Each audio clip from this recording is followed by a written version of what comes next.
Hello student, मैं आपको यहाँ डिपार्टमेंटल जीएस कंप्लीट कर रहा था, जिसके अंतर्गत लास्ट क्लास में यहाँ पे उत्तराखंड जो राजस्व विभाग है उसके अंदर पोस्ट है उसे मैं कवर कर रहा था, जिसके अंतर्गत लास्ट क्लास में यहाँ पे जो भूमि अधिग्रहण बिल है उसे मैंने पढ़ाया था। ठीक है, तो आज इस लेक्चर के अंदर मैं बात करूंगा, बहुत इंपॉर्टेंट टॉपिक की बात करूंगा, जो होगा यहाँ पे जोत चकबंदी अधिनियम। ठीक है, जोत चकबंदी अधिनियम 1953 में ये पास हुआ था, इसी के नाम पे इसे यहाँ पे जोत चकबंदी अधिनियम 1953 इसे बोला जाता है। ध्यान रखना, उत्तराखंड का अपना अलग से चकबंदी अधिनियम नहीं है, यूपी का जो चकबंदी अधिनियम है उसी के अनुसार, उसी के आधार पे ही यहाँ पे भी जो चकबंदी यहाँ पे करी जाती है। ठीक, चलिए, तो क्या क्या बातें हैं इसमें, क्या प्रावधान है इसमें, इन सभी बातों को यहाँ पे शामिल करते हैं। और एक प्रश्न मैं उम्मीद करता हूं कि शायद एक प्रश्न आपके पेपर में यहाँ से जो इस टाइम का जो वीडियो वाला एग्जाम होने वाला है उसमें एक प्रश्न आपका यहाँ से जरूर बनना चाहिए। ठीक, चलिए, तो आप भी थोड़ा सा इसे ध्यान से पढ़ लेंगे।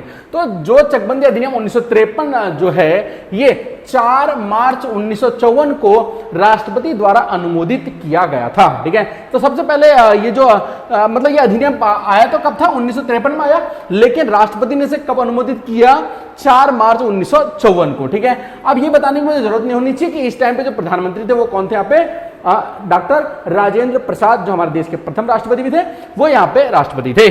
ठीक, चलिए, दूसरी बात समझना, आप देखिए जो चकबंदी अधिनियम में कुल इसमें 54 इसमें धाराएं हैं। ये जो चकबंदी अधिनियम है इसमें कुल इसमें 54 धाराएं हैं इसमें, और इसमें 5 इसमें अध्याय है। इंपॉर्टेंट क्वेश्चन है, ध्यान रखना, 54 इसमें धाराएं हैं और 5 इसमें क्या है, अध्याय है। चकबंदी की जो परिभाषा है वो धारा 3(2) में दी गई है। ठीक है, चकबंदी की जो परिभाषा है वो धारा 3(2) यानी कि 3 ख या फिर 3(b) में दी गई है, जैसे भी लिखा रहे आपको ध्यान रखना। देखिए अगर यहां पे देखिए, जो चकबंदी के प्रायोजन के लिए बाढ़, मतलब जहां पे हमें चकबंदी करनी है, मैंने आपको लास्ट में समझाया कि चकबंदी होती क्या है। ठीक है, जो चकबंदी का अगर प्रायोजन करना है, मतलब जो चकबंदी मुझे यहां पे करनी है, तो उसके लिए बाढ़, ठीक है, कटाव वाली भूमि, अगर वहां पे कटाव वाली भूमि है, ठीक है, या फिर जमींदारी उन्मूलन की धारा 132, इसमें मैं थोड़ा सा बात करूंगा बाद में।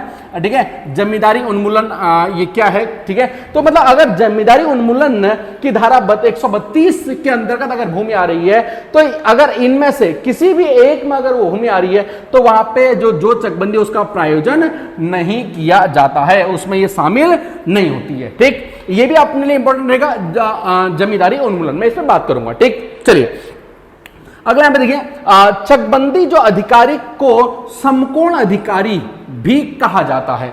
चकबंदी अधिकारी का समकोण अधिकारी, ठीक है, एक्चुअली ये बहुत सारे काम करता है और मेन जो फील्ड वर्क है वो चकबंदी अधिकारी का ही यहां पे रहता है। ठीक है, इसलिए इसे समकोण अधिकारी भी कहा जाता है। देखिए, वाद इकबाल अहमद बनाम डीसी देवरिया 2005, एक वाद है जो डीसी, ठीक है, इकबाल अहमद बनाम डीसी देवरिया 2005 के नाम से इसे जानते हैं। ठीक है, ये जो वाद है ये चकबंदी से संबंधित है। ठीक है, अगर आपसे पूछ ले कि जो इकबाल अहमद बनाम डीसी देवरिया वाद है 2005 का, ये किस संबंधित है, तो ये चकबंदी यानी जो चकबंदी से ये संबंधित है। ठीक, चलिए अगला देखिए, यहाँ पे नक्शों और अभिलेखों का पुनरीक्षण तथा संशोधन अध्याय 2 की धारा 4 से 12 घ में सम्मिलित है। बहुत इंपॉर्टेंट क्वेश्चन रहेगा आपके पेपर के लिए।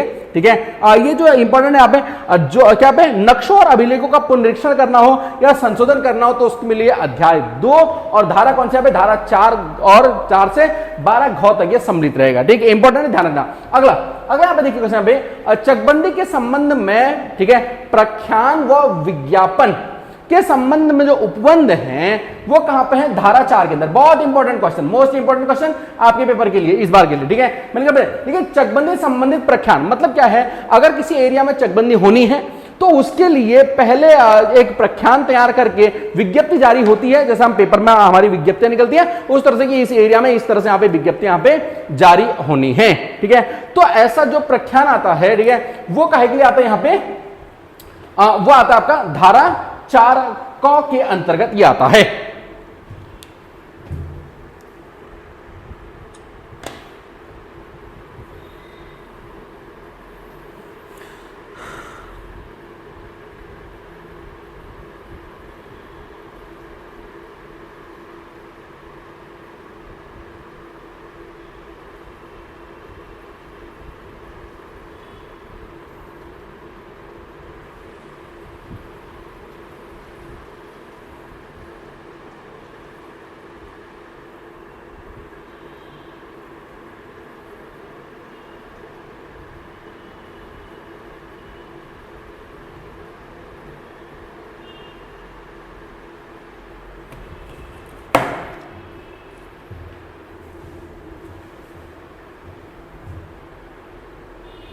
चलिए, तो अगला यहाँ पे देखिए, यहाँ पे ये इंपॉर्टेंट क्वेश्चन रहेगा, आप बहुत इंपॉर्टेंट क्वेश्चन आपके लिए रहने वाला है। अगला देखिए यहाँ पे विज्ञप्ति संबंधी प्रभाव, ठीक है, विज्ञप्ति संबंधी जो प्रभाव हैं वो धारा 5 में। देखिए धारा 4 में क्या है, विज्ञापन है, ठीक है, विज्ञापन जो है वो धारा 4 के अकॉर्डिंग दिया जाएगा। तो विज्ञप्ति संबंधी जो प्रभाव है, मतलब वो किस तरह से प्रभावी होगी, वो विज्ञप्ति किस तरह, ठीक है, जैसा अब हमारे एग्जाम के लिए कोई फॉर्म हमारे निकल जाता है तो वो आदमी पे प्रभावी किस तरह से प्रभावी होता है, कौन, ठीक है, मतलब जो अपना यूके ट्रिपल-एससी है वो किस तरह से उसे प्रभावी करता है और किस तरह से एग्जाम कंडक्ट होते हैं, तो उस तरह से, ठीक है। तो ध्यान रखना, जो चकबंदी संबंधी विज्ञापन है ये तो धारा 4 से आएगा, लेकिन ये जो प्रभाव है, मतलब ठीक है, ये धारा 5 के अंतर्गत सम्मिलित है, ठीक है। तो चकबंदी संबंधी जो विज्ञापन है उसका प्रभाव जो है धारा 5 में उन्मूलित है। अगला है यहाँ पे देखिए धारा 4 क, बहुत इंपॉर्टेंट है, ठीक है। देखिए चकबंदी संबंधी जो धाराएं हैं इंपॉर्टेंट रहती है, एक ना एक धारा आपकी पेपर में अवश्य पूछी जानी चाहिए अकॉर्डिंग टू मी, ठीक, समझिए। देखिए धारा 4 क जो है राज्य सरकार को पुनः चकबंदी क्रिया प्रारंभ करने की अनुमति देती है। कभी कभी क्या होता है, देखिए जो केंद्र सरकार है, ठीक है, अगर किसी चकबंदी है उस पर अगर रोक लग जाती है तो धारा 4 को, एक धारा है, धारा 4 को जो है राज्य सरकार को पुनः चकबंदी क्रिया प्रारंभ करने की अनुमति देती है। तो अगर आपसे पूछ लें कि धारा 4 को किस संबंधित है, तो किससे, ये पुनः चकबंदी प्रक्रिया, ठीक है, पुनः चकबंदी प्रक्रिया से ये संबंधित है। पुनः चकबंदी प्रक्रिया कब प्रारंभ, ठीक है, पुनः चकबंदी, अब देखिए जब केंद्र सरकार मना करी तो कुछ सोच के ही हो रहा होगा, जब कुछ उसमें रोक लग रही है उस विज्ञापन में, लेकिन अब 4 कॉम उसको क्या दिया गया, यहाँ पे पुनः चकबंदी कर सकती है, लेकिन किन परिस्थितियों में, ध्यान रखना, पहली परिस्थिति हो सकती है, आप देखिए यहाँ पे पुनः चकबंदी क्रिया लोकहित में हो सकती है, अगर जनता के हित में है तब राज्य सरकार उस चकबंदी को यहाँ पे लागू कर सकती है। दूसरा, विज्ञप्ति के 20 वर्ष के बाद, अगर विज्ञप्ति को आए हुए 20 वर्ष हो गए हैं, ठीक है, तब भी जो राज्य सरकार जो है धारा 4 क के अंतर्गत क्या कर सकती है, इसको पुनः चकबंदी कर सकती है। और विशेष परिस्थितियों में अगर विज्ञापन को 10 वर्ष हो गए हों तब भी इसे प्रारंभ किया जा सकता है, ठीक। चलिए अगला देखिए, यहाँ पे देखिए धारा 4 क की विज्ञप्ति को रद्द करने का जो उपबंध है वो धारा 6 में है। अगर धारा 4 क में जो विज्ञप्ति आई है, मैंने बोला ना, ठीक है, धारा 4 क में अगर विज्ञप्ति आई, केंद्र सरकार ने इसे बंद करना है, ठीक है, इस पे अगर रद्द करना है इसको, तो धारा 6, लेकिन राज्य सरकार अगर इसे पुनः चालू करना है तो कौन सा पे, धारा 4 क, समझ में आ रहा है, देखिए धारा 4, ठीक है, धारा 4 क्या है, विज्ञापन देगा, 6 क्या है, रद्द कर सकता है, 4 को क्या है, इसे पुनः जारी कर सकता है। लेकिन पुनः जारी किस केस में, लोकहित में, या विज्ञप्ति को 20 साल हो गए हो, या फिर विशेष परिस्थितियों में से 10 साल होनी चाहिए, ठीक। चलिए, गांव के नक्शे का पुनरीक्षण का उपबंध जो है वो धारा 7 में, बहुत इंपॉर्टेंट रहेगा। देखिए एक्चुअली मैंने सारे इंपॉर्टेंट ही लिखे हैं यहाँ पे, वैसे धाराएं कितनी यहाँ पे टोटल 54 धाराएं हैं, देखिए 54 धाराएं, मैंने यहाँ पे 54 तो लिखी नहीं, मैंने लगभग 15-16 धाराएं मैंने यहाँ पे लिखी हुई है, ठीक है, तो सारी इंपॉर्टेंट लिखी है।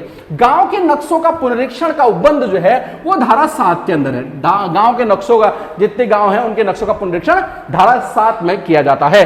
खसरा का जो उपबंध है वो धारा 8 में, देखिए खसरा ये गाटा मैंने आपको बताया था, ठीक है, मतलब भूमि की माप जो है वो किसमें है, धारा 8 के अंदर है, ठीक। चलिए, सिद्धांतों का विवरण, ठीक है, मतलब चकबंदी के लिए क्या सिद्धांत होंगे, किस तरह से चकबंदी की जाएगी, इसका जो विवरण है वो एसीओ तैयार करता है, ठीक है, वो कौन पे, वो एसीओ तैयार करता है। एसीओ कौन होता है, असिस्टेंट चकबंदी ऑफिसर, ठीक है, असिस्टेंट कंसोलिडेशन ऑफिसर, जिसकी पोस्ट आ रखी है जो आप बनने वाले हो, ठीक है। तो क्या पे सिद्धांतों का जो विवरण है वो एसीओ ही तैयार करता है, तथा भूमि पर दावों तथा संयुक्त जोतों के मामले में समझौता भी एसीओ ही करता है, ठीक है। देखिए अगर कोई आदमी है जो, ठीक है, अब आप किसी भूमि पर अपना दावा कर रहा है, ठीक है, और उस पे क्या यहाँ पे जो संयुक्त जोत है, संयुक्त जोत में मतलब क्या नहीं कर रहा है, वो हस्तक्षेप नहीं कर रहा है, या किस तरह से इनकार कर रहा है, तो ऐसे मामलों का निपटारा भी कौन करता है, एसीओ ही करता है।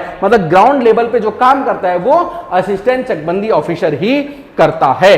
जोतों का जो समायोजन है, जो संयोजन जोतों का संयोजन 12 घ में दिया गया है, ठीक है। किस तरह से जोतों का संयोजन किया जाएगा, मतलब मैंने आपको कल बताया था, देखिए यहाँ पे जैसे यहाँ पे अगर ये खेत इस तरह से अगर खेत है, एक व्यक्ति खेत 1 2 3 खेत हैं, तो इनका संयोजन 1 2 3 इसको ये वाला एरिया दे दिया जाए, या फिर 1 2 3 ये वाला दे दिया जाए, तो इनका जो संयोजन है वो कैसे, यहाँ पे धारा 12 घ के अंदर ये है।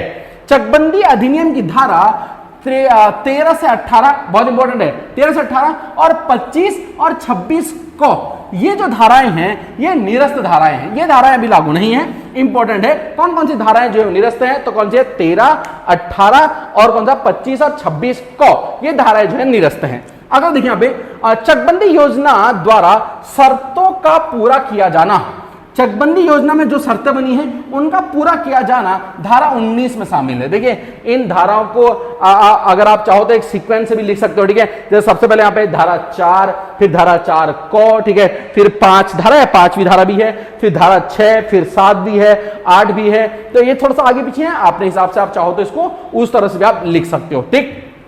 चलिए अगर यहाँ पे देखिए एसीओ यानी असिस्टेंट चकबंदी ऑफिसर जो है चकबंदी समिति के परामर्श पे चकबंदी योजना तैयार करता है, ठीक है। मतलब जो एक मतलब कहीं पे अगर चकबंदी होनी है तो उसके लिए पहले क्या बनती है, एक चकबंदी समिति बनती है, और चकबंदी समिति की परामर्श पे ही जो चकबंदी अधिकारी होता है यानी असिस्टेंट कंसोलिडेशन ऑफिसर जो होता है सहायक चकबंदी अधिकारी, वो क्या करता है, ठीक है, वो क्या करता है, ये जो चकबंदी योजना है वो तैयार करता है, मतलब किस तरह से यहाँ पे चकबंदी होनी है।